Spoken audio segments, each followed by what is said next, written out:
ओम श्री गणेशाय नमः। श्री गुरुभ्यो नमः।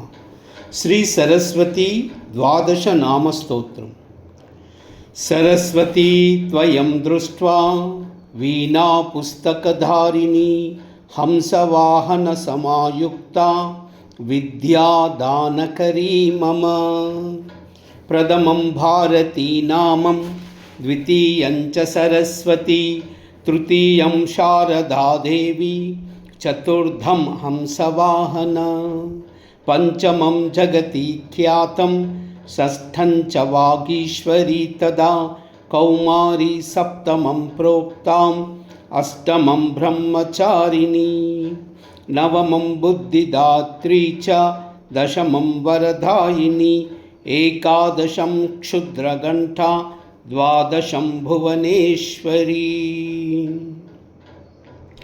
ब्राह्मी द्वादश नामानि त्रिसन्ध्यं यः पठेन्नरः सर्वसिद्धिकरीं तस्य प्रसन्ना परमेश्वरी सा मे वसतु जिह्वाग्रे ब्रह्मरूपा सरस्वती।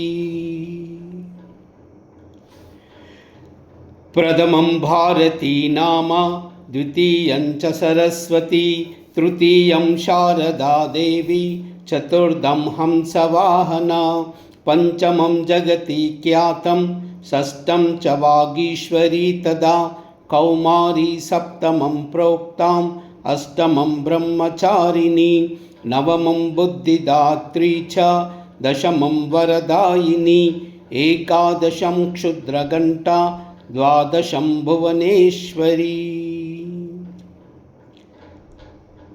सरस्वती त्वयं दृष्ट्वा वीणा पुस्तकधारिणी हंसवाहन समायुक्ता विद्यादानकरी मम।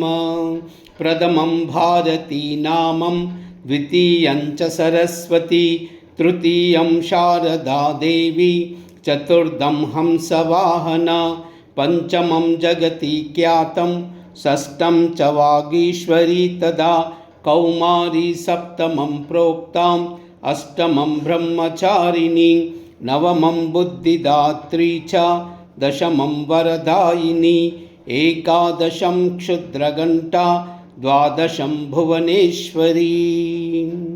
ब्राह्मी द्वादश नामानि त्रिसन्ध्यं यः पठेन्नरः सर्वसिद्धिकरीं तस्या प्रसन्ना परमेश्वरी सा मे वसतु जिह्वाग्रे ब्रह्मरूपा सरस्वती।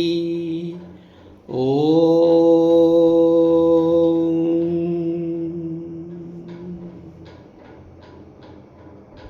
सर्वमंगल।